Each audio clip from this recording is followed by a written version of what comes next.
नमस्कार, मैं हूं मनोज वर्मा और आप देख रहे हैं अटेंशन। और अटेंशन में बात करेंगे निर्मला क्यों मौन, मन में कौन। जी हां, बिना विधायक निर्मला सप्रे का मामला सुलझता नजर नहीं आ रहा है। अब वो खुद बताने से बचती नजर आई है कि वो फिलहाल किस दल में है। कुछ दिन पहले बीजेपी के प्रदेश अध्यक्ष हेमंत खंडेलवाल ने कहा था कि निर्मला से ही पूछा जाए कि वो किस पार्टी में। इधर निर्मला के इस बयान पर कांग्रेस ने निशाना साधा और कहा कि उन्होंने संविधान का अपमान किया है। निर्मला ने अपनी विधायकी बीजेपी को बेच दी है। इस बयानबाजी के बीच अब सवाल यह है कि निर्मला कोर्ट को बताने के लिए तो तैयार हैं, लेकिन जिस जनता ने उन्हें चुना उसको बताने से क्यों बच रही हैं। और आखिर ऐसी क्या मजबूरी है कि निर्मला अपने मन की बात खुलकर नहीं बता पा रही हैं। आज चर्चा इन्हीं सवालों के आसपास करेंगे, लेकिन पहले रिपोर्ट देखिए।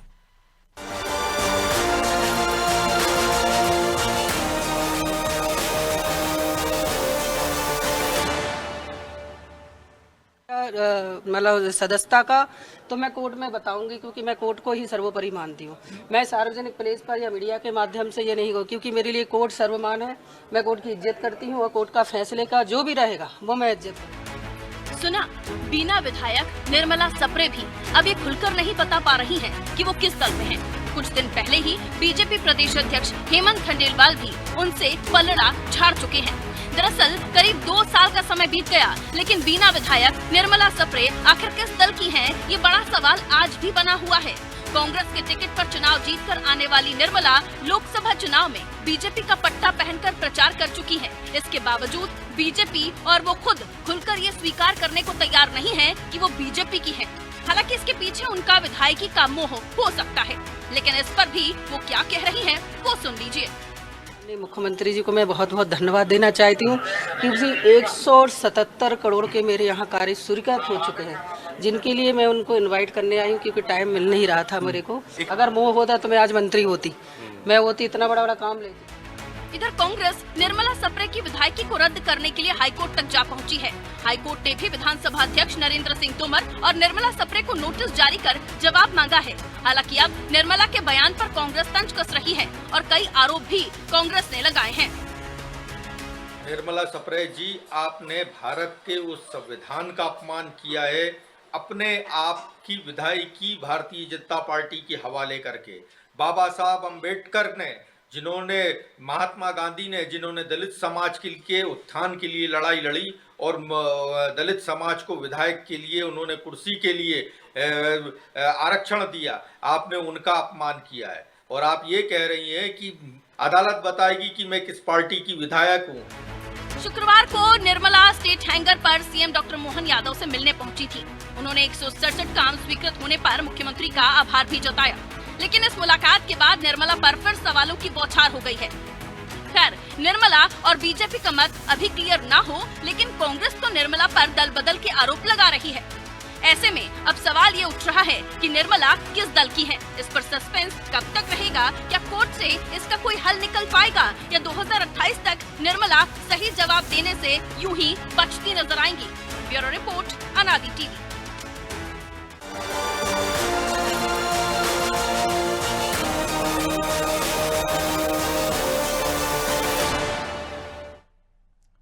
तो इसी पर चर्चा करने के लिए हमारे साथ जुड़ गए हैं वरिष्ठ पत्रकार प्रदीप तिवारी और हमारे सहयोगी ब्रजेश चौक से। बहुत स्वागत है प्रदीप जी आपका अनादि टीवी में। और जी नमस्कार। जो जनप्रतिनिधि होते हैं, हम देखते हैं कि वो चुनाव जीते हारे, वो कहते हैं कि जनता सर्वोपरि है, जनता का निर्णय सिरोधार्य है, जनता का निर्णय मान्य है। लेकिन जैसे अब निर्मला सप्रे का मामला आता है तो वो कह रही है कोर्ट सर्वोपरि है, कोर्ट को ही बताऊंगी। तो उस जनता का क्या जिसने उसको बड़ी उम्मीदों से चुना था, भले कांग्रेस के टिकट पर चुना, अब वो ये बता नहीं रही कि मैं किसके साथ हूँ। तो लग रहा है कि 18 नवंबर को ये मामला क्लियर हो जाएगा, या निर्मला सप्रे खुद कोर्ट को बता देगी, या कोर्ट को निर्णय लेना पड़ेगा कि भैया आप इधर की हो कि उधर की हो, या फिर ये भी हो सकता है कि कहीं की ना रहो। मनोज जी, बड़ी बात है। आप देखें तो निर्मला जी जब कांग्रेस में थी, कांग्रेस के टिकट से उन्होंने चुनाव जीता और जनता ने ये चुना इसलिए कि कांग्रेस में थी। कांग्रेस के जो वोट बैंक था उसका अधिकार था, जनता ने इसी मत से और जिताया उनको। लेकिन उसके बाद उनको सत्ता का कहीं ना प्रलोभन मिला, और कहीं ये प्रलोभन मिला होगा कि सत्ता में रहकर हम आपकी और बातें मानेंगे, आपके क्षेत्र में काम करेंगे। उस समय लोकसभा का चुनाव था, लोकसभा का चुनाव भी जीतना जरूरी था बीजेपी को। सभी सीटों पर निगाहें बीजेपी की टिकी हुई थी। सागर भी ऐसा ही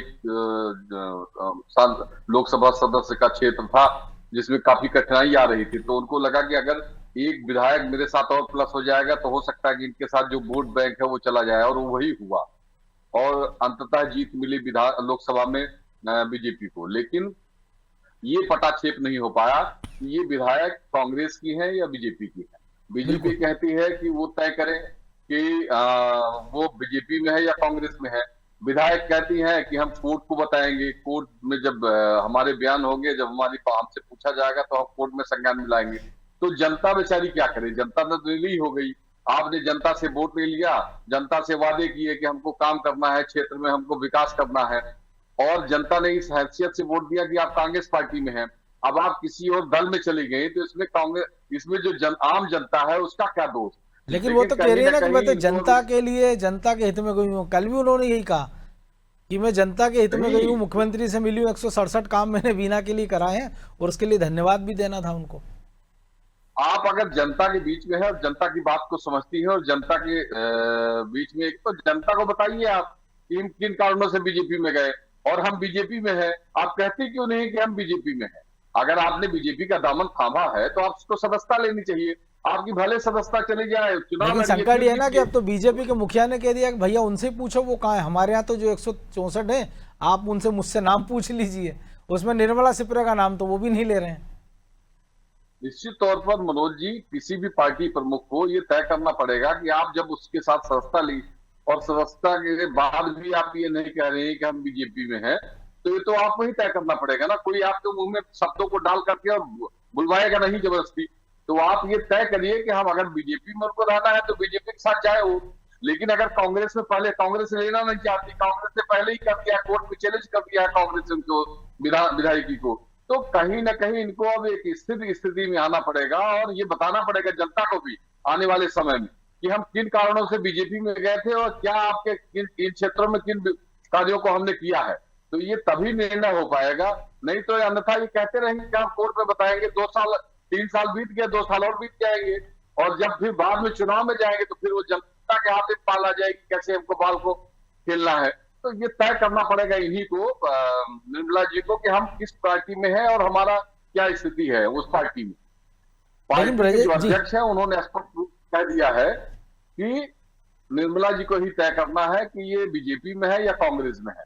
तो अब तय इनको ही करना है, और ये चाहे कोर्ट को बताए चाहे जनता को, इनको ये जानकारी लोगों के बीच में जाकर देनी पड़ेगी। जी मनोज। लेकिन ब्रजेश जी, 25 में भले निर्मला कहें कि मैं कोर्ट को बताऊंगी, लेकिन 28 में तो वो ये तय नहीं कर पाएंगी ना कि वो किसके प्रतिनिधि के रूप में जनता के बीच में जाएंगे, क्योंकि जो हालात हैं उससे तो लग नहीं रहा कि कांग्रेस उनको अपना प्रतिनिधि के रूप में फिर से उनको टिकट देगी। और जो स्थितियां बनती दिख रही हैं, ये जरूरी भी नहीं कि बीजेपी को भी उनकी जरूरत पड़े कि भैया हमारे प्रतिनिधि के रूप में जाओ। और अगर वो निर्दलीय जाती है तो पता लग जाएगा कि वो कितने पानी में, जनता के हित में कितने उन्होंने काम कराए हैं, और जो पेंडुलम सी जब वो झूलती रही इधर से उधर उधर से इधर, उसमें उसका उनका क्या फायदा हुआ और उनका क्या नुकसान हुआ। देखिए मनोज जी, ये तो 28 में पता चलेगा कि वो किस तरफ जाती हैं। एक तरफा तो तय है कि उनको कोई लेगा नहीं, दूसरी तरफ की संभावना है, जो उनकी बातचीत हुई होगी या जो होगा, या दूसरी तरफ भी नहीं लेता है। लेकिन अभी वो यदि कोई चीज़ स्वीकार कर लेती हैं या वो ये स्वीकार करती हैं कि मैं बीजेपी में हूँ, तो उनकी सदस्यता चली जाएगी। कांग्रेस तो वो कह रही है कि कांग्रेस तो स्वीकार करने को तैयार ही नहीं है उनको, एक तरह से, क्योंकि कांग्रेस ही कही है कोर्ट। लेकिन मनोज जी, ये बीजेपी के नेताओं को पता है, कांग्रेस के नेताओं को पता है, जनता भी समझती है कि वो मन से कहाँ है। लेकिन मन से होने से कुछ नहीं होता, तथ्यों पर कोर्ट फैसला देता है। अब तथ्य क्या कोर्ट के सामने रखे जाएंगे, क्या रहेगा, वो कोर्ट निर्णय करेगा उन तथ्यों के आधार पर, वो कहने पे नहीं रहेगा। वो इस आधार पर निर्मला सप्रे को अयोग्य घोषित नहीं कर सकता या इस आधार पर उनकी सदस्यता खत्म नहीं कर सकता कि वो मुख्यमंत्री से मिली थी, बीजेपी के दफ्तर में गई, वो जनप्रतिनिधि में है। आप देखिए, तमाम विधायक मुख्यमंत्री से मिलते हैं, अपनी मांगों की बात करते हैं। तमाम विधायक यदि हम चाहें तो वो क्यों नहीं मिलेंगे, यदि विपक्ष के हैं तो उनका। हमने तो ये भी देखा ना कि जब कमलनाथ की सरकार गिर रही थी 1920 में, 2020 में आप कीजिए, तब शरद कौल हो, नारायण त्रिपाठी हो, वो अंदर बाहर आते जाते दिखाई देते थे। उनके साथ बीजेपी ने क्या किया, उनकी पूरी सदस्यता बरकरार रही। आप देखिए कि सचिन बिरला, इससे पहले भी शिवराज सरकार थी जब, सचिन बिरला भी आ गए थे बीजेपी के मंच पर। तो मंच पे आना कोई इस बात का उल्लेख है क्या कि इस बात के तथ्य है कि वो उन्होंने छोड़ दी। या तो कांग्रेस को वो सदस्यता प्रमाण पत्र देना पड़ेंगे कि उन्होंने बीजेपी की सदस्यता ली है, क्योंकि जब प्रदेश अध्यक्ष ही कह रहे हैं तो पर्ची दिखाना पड़ेगी, पर्ची दिखाना पड़ेगी। तो वो पर्ची किसके पास है? अब कोर्ट तो तथ्यों के आधार पर फैसला लेता है, सबूत पेश करना पड़ेंगे कोर्ट में। निर्मला सप्रे कहाँ बैठ रही हैं आज की तारीख में? वो कांग्रेस के पाले में ही बैठ रही हैं, बीजेपी के पाले में नहीं बैठ रही हैं। उनको कोई सीट सदन में कहाँ आवंटित हुई है? और अभी कांग्रेस विधायक के नाम पर वो चुनाव आयोग में भी वो कहाँ बैठी नजर आती है? हाँ, अगर जब तक फैसला ना हुआ तो चुनाव आयोग की वेबसाइट पे देखें, कांग्रेस के विधायक के रूप में वो दर्ज है। तो अभी ऐसे कोई प्रमाण नहीं है। यदि कोई सीएम से मिल लिया, बीजेपी के मंच पर चला गया, तो इस आधार पर मुझे नहीं लगता है कि कोर्ट फैसला लेगा। अब बीजेपी क्या जो नोटिस दिया विधानसभा अध्यक्ष को, जो मांगा है, कांग्रेस से भी क्या सबूत पेश किए उन्होंने, ये पता चलेगा। तो इसलिए अब तो कोर्ट को ही तय करना है, और कोर्ट किस आधार पर तय करेगा ये जग जाहिर है। अब वो निर्मला सप्रे यदि बीजेपी में है, तो बीजेपी में यदि काम कराना कोई अपराध तो है नहीं। अध्यक्ष ने कह ही दिया है कि भैया हमारे तो 164 जनता ने आपको चुना है, तो जाहिर सी बात है कि क्षेत्र के विकास के लिए चुना, तो आप किसी दल में हो। और जनता ये नहीं देखती मनोज जी कि आप क्या कर रहे हो, आप किससे मिल रहे हो, किससे नहीं मिल रहे हो।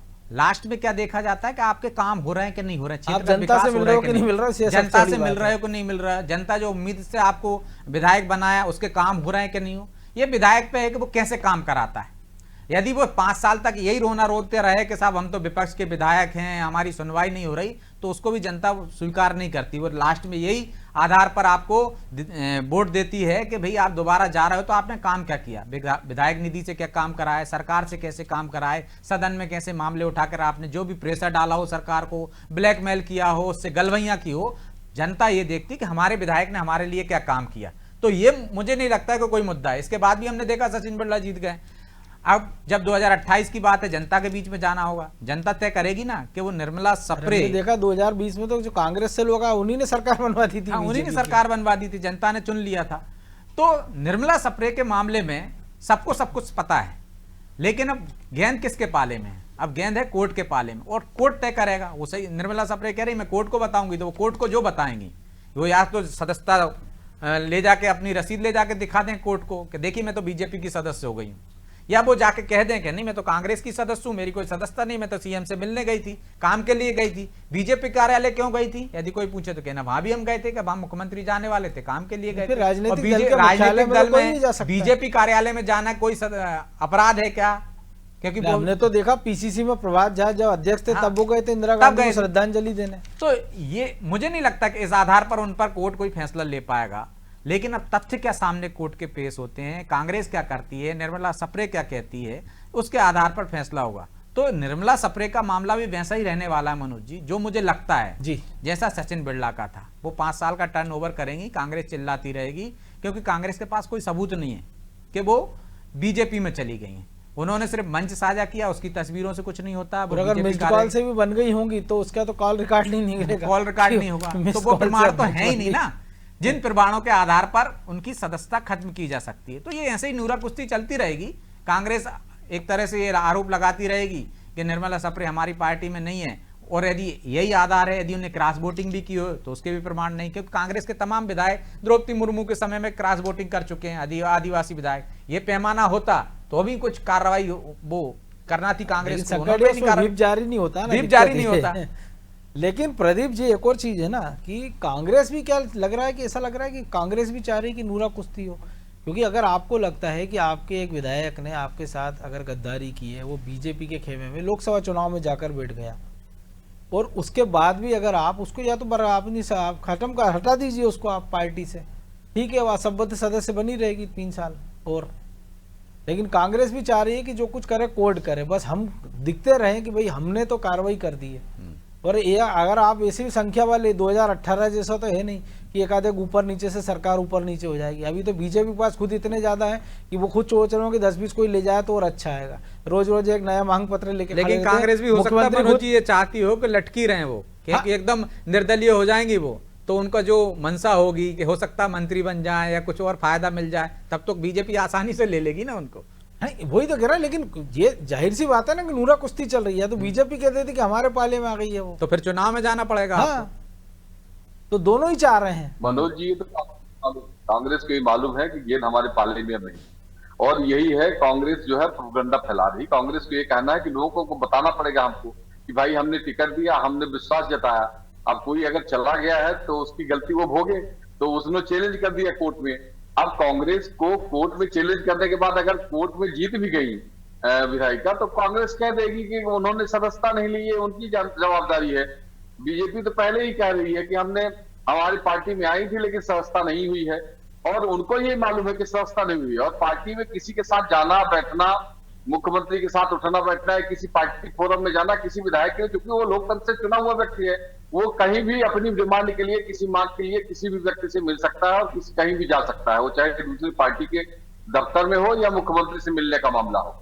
भाई अगर कोई भी विधायक होगा, चाहे विपक्ष का हो या सत्ता पक्ष का हो, तो दोनों को ही मुख्यमंत्री के पास जाना पड़ेगा अपने काम कराने के लिए। जाते ही हैं, मतलब ऐसा भी नहीं कि नहीं जाते हैं, जाते ही हैं लोग।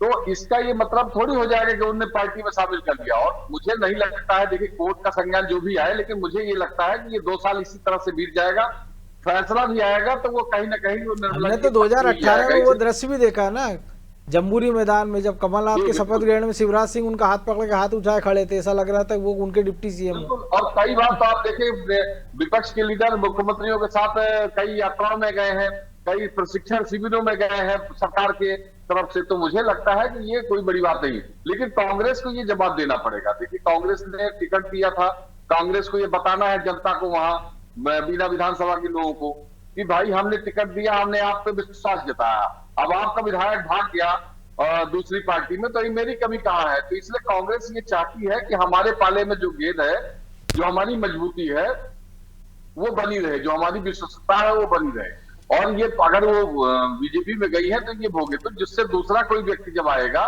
पार्टी में दूसरे को खड़े करेंगे, तो हम वोट मांगने के लिए ये कह सकेंगे कि नहीं हमने तो अपनी तरफ से पूरी बातें रखी थी, हम कोर्ट गए, हमने ये सारी बातें रखी, कोर्ट ने निर्णय नहीं लिया तो हम क्या कर सकते हैं, 5 साल बीत गए। तो ये बताने को कम से कम कांग्रेस को रहेगा, इसीलिए कांग्रेस इसको भी अपने तरीके से लड़ाई लड़ रही है। और बीजेपी भी ये नहीं चाहती है, भाजपा में भी ये भी तो हो सकता है कि कांग्रेस का कोई एक धड़ा ऐसा हो जो पर्दे के पीछे से निर्मला सप्रे को सपोर्ट कर रहा हो, क्योंकि हाईकोर्ट तो कह चुका है ना कि विधानसभा अध्यक्ष को 3 महीने में निर्णय लेना था, अगर नहीं हुआ है आप कोर्ट चले गए, अब कोर्ट चले गए तो अब कोर्ट जाने, निर्मला सप्रे जाने, और हो सकता है वो तारीख पे तारीख लेते रहे, अगला चुनाव हो जाए जब तक। मनोज जी ये तो कांग्रेस की प्रथा ही है। कांग्रेस में कई सारे जो धड़े हैं ना, वो एक एक करके अलग अलग तरीके से एक दूसरे की मदद करते रहते हैं। वही है, चाहे वो नेता प्रतिपक्ष का आप देखें मामला अलग चलता है, प्रदेश अध्यक्ष का अलग चल रहे हैं, जो पुराने सीनियर लीडर हैं चाहे दिग्विजय सिंह जी हो चाहे अजय सिंह राहुल हो, इनके सबके अलग है। तो कोई ना कोई एक सपोर्टर तो निश्चित तौर पर पार्टी में होगा, और इसी वजह से वो अभी भी बनी हुई है, उनकी सस्ता भी नहीं गई और पार्टी से निकाला नहीं भी गया। तो कहीं ना कहीं जो पुराने लोग हैं, जो क्योंकि पार्टी में विधायक नहीं है, उनके भी संपर्क होंगे लोगों से, बिल्कुल। तो कुछ एक लोग ऐसे हैं जो सपोर्ट कर रहे हैं, तो इसी वजह से वो बची भी हुई है अभी। और बीजेपी ने तो एक मोहरा बनाया है, बीजेपी ने मोहरा बनाया लोकसभा के लिए और उसका उपयोग किया। अब बीजेपी को लग रहा है कि भविष्य में आने वाले समय में क्या होगा क्या नहीं होगा, तो हम अभी से अपने पाले में गेंद क्यों ले आए, क्योंकि श्योपुर में झटका लग चुका है ना कि वन मंत्री चुनाव हार गए थे। लेकिन ब्रजेश जी पूरे देश में और मध्य प्रदेश में हम देख रहे हैं कांग्रेस वोट चोरी का हल्ला मचा रही है, और जो उसको वोट मिले उससे जो विधायक बन गया वो चोरी हो गया, लेकिन उसको इतना बड़ा हल्के से ले रही है। और हो सकता है ये तो एक उदाहरण हो, ऐसी और संख्या हमको देखने को मिला है। और जो कल प्रधानमंत्री ने कहा कि जो हालात हैं कांग्रेस के, उसके हिसाब से तो एक विभाजन और हो सकता है कांग्रेस में, हो सकता है मध्य प्रदेश से उसकी शुरुआत हो जाए, हो सकता है कहीं और से हो जाए। निश्चित तौर पर पहले भी हम देख चुके हैं कि कांग्रेस में विभाजन हुए, सर्वाधिक विभाजन हुए मनोज। आप देखिए चाहे महाराष्ट्र चले जाइए, पश्चिम बंगाल में चले जाइए, आप चाहे बिहार में चले जाइए, विभाजन तो हुए ही है ना। विभाजन की वजह से कांग्रेस इतनी बार टुकड़ों में बट चुकी है कि उसके नेता छोड़ कर जा चुके हैं, कांग्रेस को नाम बदलने पड़े हैं। तो ये विभाजन कोई नई बात नहीं है। और जिस तरह से हमने देखा इससे पहले कांग्रेस में ही जिन लोगों ने आवाज़ उठाई थी उनको कांग्रेस ने किनारे कर दिया, कुछ छोड़ के चले गए, कुछ अभी मौजूद हैं। शशि थरूर आवाज़ उठाते रहते हैं, और भी ऐसे नेता हैं जो राहुल गांधी के निर्णयों पर सवाल उठाते हैं, कांग्रेस के निर्णयों पर सवाल G23 था, हालांकि उसमें कितने बचे हैं ये तो ना कांग्रेस को पता है ना। कांग्रेस में अभी भी एक ऐसा धड़ा है जो चाहता है कि कांग्रेस में लोकतांत्रिक व्यवस्था हो, एक परिवारवादी की पार्टी ना रहे। तो इस वजह से हम देख रहे हैं कि पहले भी से हमने देखा है कि मध्य प्रदेश में अर्जुन सिंह और माधवराव सिंधिया छोड़ के चले गए थे कांग्रेस को, नई पार्टी बना ली थी उनने। तो कांग्रेस में टूट हुई है, और मध्य प्रदेश से भी हो सकता है शुरुआत, लेकिन मुझे अभी लगता नहीं कि मध्य प्रदेश में ऐसा कोई छत्र बचा है जो इतनी बड़ी चुनौती दे सके जैसे कि अर्जुन सिंह ने दी थी, माधवराव सिंधिया ने दी थी। तो वैसे कोई हालात मध्य प्रदेश में नहीं है। टूट फूट हो सकती है, जो प्रधानमंत्री कह रहे हैं, कांग्रेस में ही जब लगातार हार होती है तो कांग्रेस का एक धड़ा जो है सवाल उठा ही रहा है।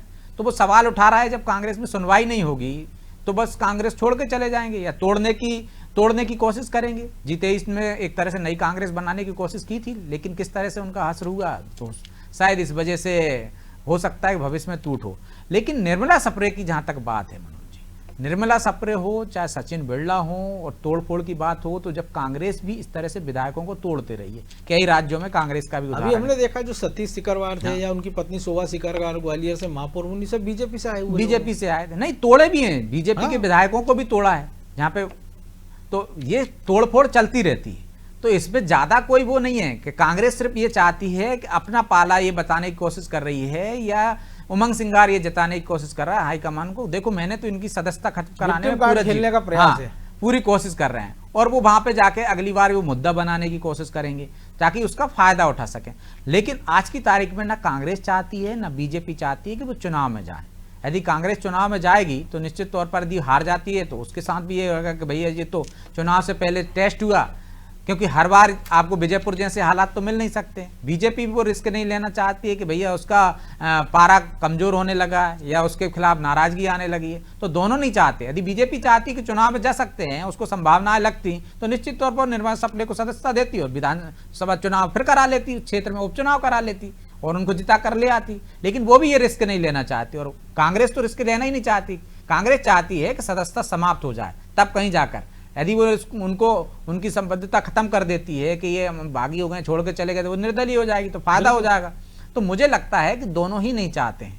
कांग्रेस भी इस मामले को खींचना चाहती है और ये जताना चाहती है, जो प्रदीप जी कह रहे थे कि देखिए हमने पूरी कोशिश की, लेकिन कोर्ट ने, पहले तो विधानसभा अध्यक्ष ने नहीं सुनी हमारी, यहाँ पे हमने लड़ाई, कोर्ट तक हम लड़ाई लड़ने गए, कोर्ट में सुनवाई की। अब कोर्ट के फैसले का इंतजार करेंगे ताकि वो कह सकें कि देखिए भाई हमने तो पूरी कोशिश की, राहुल गांधी को भी, आला कमान को भी संदेश दे सकें कि देखिए हम तो लगातार कोशिश कर रहे थे, लेकिन ऐसा नहीं हुआ। वहां पे एक पक्षी कार्रवाई हुई सदन में, अब कोर्ट में फैसला है, कोर्ट के फैसले के बाद उनकी प्रतिक्रिया क्या होती है ये तो आने वाला समय ही बताएगा।